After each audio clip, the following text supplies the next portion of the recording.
اعوذ باللہ من الشیطان الرجیم بسم اللہ الرحمن الرحیم رب اشرح لی صدری ویسر لی امری واحلل عقدۃ من لسانی یفقہوا قولی۔ ریاض الصالحین حصہ اول، کھلے اور چھپے ہوئے کاموں اور حالات میں نیک نیتی کا ہونا ضروری ہے۔ ماں باپ کے ساتھ اچھا سلوک اور رشتہ داروں سے نرمی کرنے کا بیان۔ ام المومنین حضرت میمونہ بنت حارث رضی اللہ تعالی عنہا سے روایت ہے کہ انہوں نے ایک لونڈی آزاد کر دی اور نبی صلی اللہ علیہ وسلم سے اس کی اجازت نہیں لی۔ تو جب وہ دن ہوا جو ان کے پاس نبی صلی اللہ علیہ وسلم کے تشریف لانے کا دن تھا اور آپ صلی اللہ علیہ وسلم تشریف لائے، تو انہوں نے کہا، اللہ کے رسول صلی اللہ علیہ وسلم، کیا آپ صلی اللہ علیہ وسلم نے محسوس کیا کہ میں نے اپنی لونڈی آزاد کر دی ہے؟ آپ صلی اللہ علیہ وسلم نے فرمایا، کیا واقعی میں تم نے ایسا کیا ہے؟ انہوں نے کہا، ہاں۔ آپ صلی اللہ علیہ وسلم نے فرمایا، اگر تم وہ اپنے ماموں کو دے دیتی تو تمہارے لیے زیادہ ثواب کا باعث ہوتا۔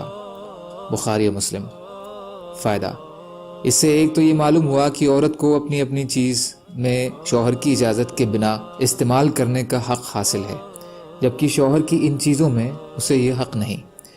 دوسرا، ضرورت مند رشتہ دار پر صدقہ کرنا غلام آزاد کرنے سے بھی زیادہ عظمت والا عمل ہے، کیونکہ آزادی صرف صدقہ ہے، جبکہ رشتہ داروں کو صدقہ دینے میں صدقے کا ثواب کے ساتھ صلہ رحمی کا ثواب بھی ملے گا۔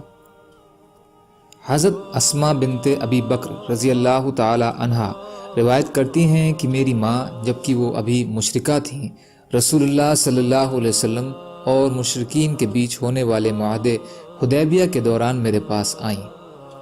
میں نے رسول اللہ صلی اللہ علیہ وسلم سے پوچھا کہ میری ماں میرے پاس آئی ہیں اور مجھ سے اچھے سلوک کی خواہش مند ہیں، کیا میں اچھا سلوک کروں؟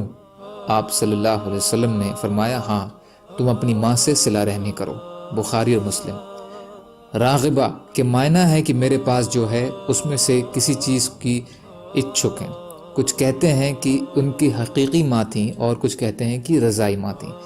پہلی بات صحیح ہے۔ فائدہ: یہ مکے سے مدینہ آئی تھیں، ان کا نام کچھ نے قتیلہ بنت عبد العزیٰ اور کچھ نے قیلہ بیان فرمایا ہے۔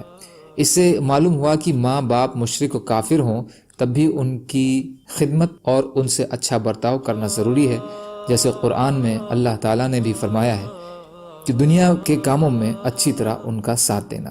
سورہ لقمان آیت نمبر 15۔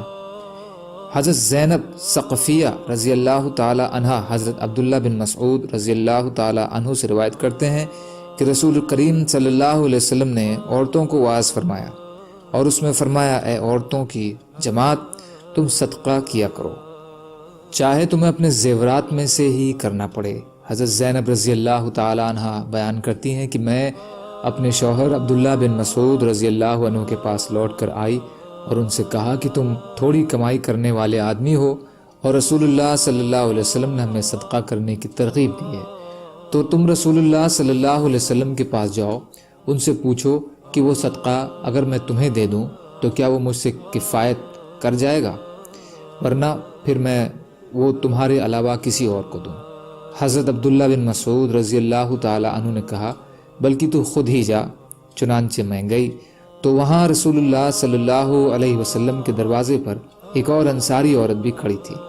میری ضرورت بھی وہی تھی جو اس کی تھی، اور رسول اللہ صلی اللہ علیہ وسلم کو اللہ کی طرف سے رعب و دبدبہ حاصل تھا، جس کی وجہ سے ہم میں سے کسی کو اندر جانے کی ہمت نہ ہوئی۔ اتنے میں بلال رضی اللہ تعالی عنہ باہر نکلے۔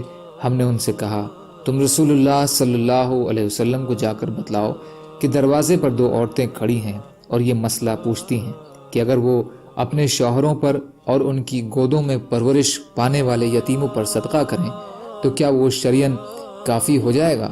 لیکن حضور صلی اللہ علیہ وسلم کو یہ مت بتلانا کہ ہم کون ہیں۔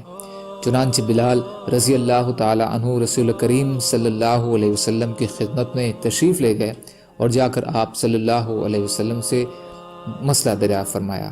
آپ صلی اللہ علیہ وسلم نے فرمایا، یہ دو عورتیں کون کون ہیں؟ بلال رضی اللہ عنہ نے کہا، ایک انصاری عورت ہے اور دوسری زینب رضی اللہ عنہا۔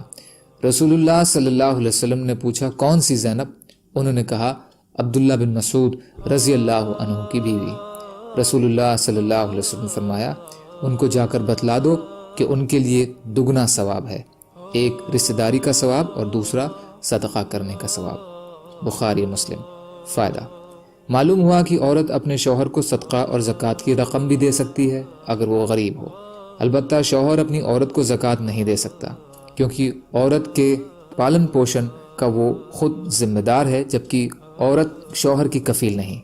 یعنی اصول یہ ہوا کہ زکوٰۃ دینے والے پر جن کا پالن پوشن واجب ہے ان کو وہ زکوٰۃ کی رقم نہیں دے سکتا، جیسے انسان کی بیوی ہے، بچے ہیں اور ماں باپ ہیں۔